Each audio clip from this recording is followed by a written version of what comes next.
Halo guys, nama gue Aji, 28 tahun, asli Jakarta. Ini cerita nyata yang gue alami pas mudik Lebaran 2025 kemarin, 31 Maret 2025. Gue biasanya mudik ke kampung di desa terpencil dekat perbatasan Jateng, Jatim, namanya Desa Surabaya. Jauh banget, 12 jam naik motor dari Jakarta. Gue cerita ini karena sampai sekarang 31 Desember 2025 masih sering kebangun malam-malam. Gue berangkat sendirian jam 10 malam biar hindarin macet. Motor Beat kesayangan full bensin, bawa tas ransel berisi baju, oleh-oleh sama doa dari Mbah di Jakarta. Rute klasik tol Jagorawi, Cikampek, Pantura, terus masuk desa via jalan setapak yang rusak. Udara malam panas banget, tapi anehnya pas masuk tol Cikampek, hawa tiba-tiba dingin, menusuk tulang. Gue mikir AC mobil depan kali ya.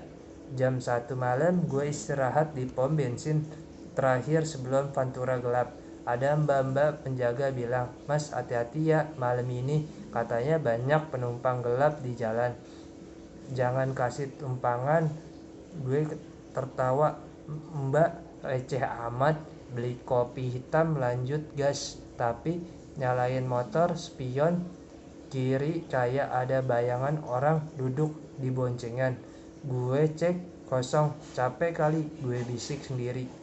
Pantura sepi, cuma gue sama truk-truk besar. Tiba-tiba dari belakang muncul motor tanpa plat, dikendarain cowok hitam pakai baju putih compang-camping. Dia nyebut nama gue terus, tapi pas di depan gue lihat mukanya nggak ada mata, cuma rongga hitam kayak lubang. Gue ngerem mendadak, jantungan. Motor itu hilang ditelan kabut. Halusinasi pasti, gue yakinin diri. Lanjut lagi, masuk desa kecil. Ada papan selamat datang di desa Surabaya, hati-hati penari malam. Gue inget cerita mbak dulu. Di desa ini punya ritual penari pocong tiap lebaran buat selamatin panen. Gue lelet jalannya, takut ketemu. Tapi pas lewat kuburan di pinggir jalan, tiba-tiba angin kencang bertiup, kain kafan putih bertembangan nyebrang depan motor gue. Gue jerit, hampir nabrak pohon. Gue berhenti di warung kecil yang masih buka, teh panas plus rokok. Cerita ke Pak RT yang lagi ngopi, "Mas, desa loh emang angker. Tiap mudik ada undangan dari Mbok Darmi, nenek penari yang mati tragis 50 tahun yang lalu. Dia suka nawarin tumpangan, tapi kalau naik nggak sampai kampung hidup." Gue merinding tapi tetap santai. "Pak, gue nggak percaya gitu. Dia kasih daun sirih plus garam, kunyah ini biar nggak ditarik." Gas lagi, tinggal 20 km ke rumah Om. Jalan setapak, gelap gurita, cuma sorot lampu motor.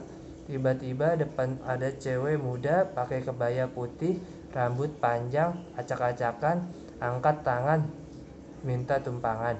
Cantik, ada kulitnya pucat kayak mayat.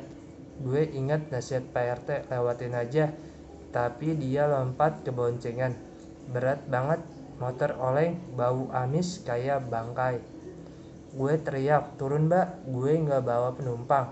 Dia cekikikan pelan di telinga gue, "Mas, ke rumah Mbok Darmi yuk, ada dansa seru, pasti lo suka." Suaranya kayak angin ribut. Gue percepat motor, tapi dia peluk pinggang gue erat dari spion. Gue lihat mukanya berubah, mata merah, gigi ompong, bibir hitam. "Aji, ikut dansa yuk." Dia tahu nama gue. Panik, gue mampir ke masjid di pinggir jalan. Mbok Darmi turun sendiri, tapi pas gue lihat balik, dia udah nggak ada, cuma bekas tangan hitam di jok motor. Sholat tahajud dulu, baru lanjut. Hati agak tenang, tapi pas keluar masjid jam 4 pagi, azan subuh, belum berkumandang. Aneh, kok sepi banget, langit mendung, tebal, gak ada bintang. Masuk desa Surabaya, rumah gelap. Tiba-tiba dari kejauhan terdengar genderang suara nyanyi penari. Malam datang lagi. Gue gaspol, tapi jalan berubah. Yang tadinya lurus, sekarang muter kayak labirin. Motor, pohon-pohon bergoyangan sendiri, daun berbisik nama gue. Aji, Aji, HP mati total, sinyal nol. Akhirnya nemu rumah Om, tapi pintunya kebuka lebar. Gue panggil Om, Tante, gak ada jawaban. Masuk, lampu redup, meja makan ada makanan basi plus kain kafan kecil di dapur. Air keran mengalir, darah merah. Gue lari ke kamar. Om dan Tante tidur pules. Bangunin, kalian gak dengar apa-apa? Mereka bengong. Loh, baru sampai, baru jam 5 pagi kok. Pagi harinya cerita keluarga. Kata mereka gue ditari Mbok Darmi semalam. Tiap lebaran dia cari pemudik sendiri buat gantiin dia dansa di pohon beringin tua. Kami kalau lolos beruntung, kalau enggak hilang selamanya. Gue tunjukin bekas tangan di motor hitam gosong. Om bilang, itu cepitan setan, lo harus ruqyah malam ini. Malam lebaran, acara takbir keliling, gue ikut, tapi hati dak dikduk. Pas lewat pohon beringin pusat desa, angin kencang lagi. Tiba-tiba mbok tetangga kesurupan, mata silang, suara kasar. Aji, lo janji dansa sama aku, kalau enggak keluarga lo gue ambil. Gue pingsan di situ. Bangun di rumah, kiai desa datang. Ruqyah pakai Al-Fatihah, air jam-jam. Pas dibaca, badan gue kegedean, mulut gue ngomong sendiri. Dia enak, tumpangin manis. Kiai semprot air, pergi setan, bukan hakmu. Gue muntah cacing hitam panjang. Warga bilang itu ulat setan dari perut Mbok Darmi. Hari kedua lebaran, gue lihat spion motor, cewek kebaya itu ngikutin dari jauh. Senyum sinis, gue foto tapi HP cuma kabut putih. Om suruh balik Jakarta cepat, desa ini gak aman buat yang terpilih. Gue mudik balik naik bus bareng keluarga, gak berani motor lagi. Di bus gue mimpi Mbok Darmi dansa telanjang di pohon beringin. Badannya penuh luka tusuk, darahnya netes. Dia bisik, tahun depan mudik lagi ya Ji, gue tunggu. Bangun keringatan. Penumpang sebelah bilang, Mas, lo ngigau tadi, bilang dansain gue berulang-ulang. Sampai Jakarta gue ganti motor, tapi bekas tangan hitam masih ada meski dicuci berkali-kali. Tiap malam lebaran jam 1 malam gue dengar ketukan di pintu kosan, cekikikan pelan. HP sering nyala sendiri, ada foto cewek kebaya di galeri. Gue hapus, besok muncul lagi. Gue curhat ke temen yang di X, malah banyak yang bilang desa gue mirip KKN desa penari.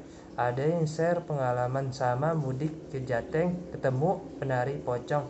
Gue ngecek Google Maps dansa desa Surabaya, pohon beringinan, ada review angker jauhin malam hari.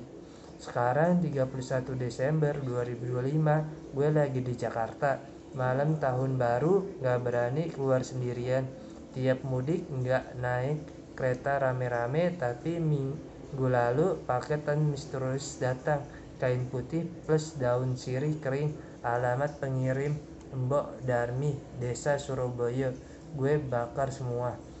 Foto bukti, bayangin screenshot spion boncengan kosong tapi berat, bekas tangan hitam di jok, foto kabut putih di HP gue. Gak bohong, ini pengalaman pribadi gue. Haji Ahmad, handle di X, bisa DM verifikasi ke om gue. Kenapa cerita ini? Biar lo hati-hati kalau mudik 2026. Jangan sendirian malam-malam, tolak penumpang, sopan, bawa garam atau daun sirih, baca doa.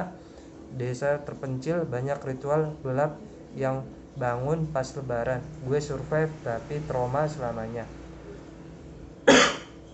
Update semalam 30 Desember, gue dengar suara dansa di kosan. Di lantai atas kosong tapi genderang pelan, plus langkah kaki gue rekam tapi suaranya hilang pas play pulang. Kalian pernah gini nggak? Kalau lo punya pengalaman horor mudik, KKN atau kosan mirip, di komen ya, share biar kita saling konfirmasi. Jangan sampai kena kayak gue. Biar viral, share teman-teman lo. Ini cerita gue, terima kasih.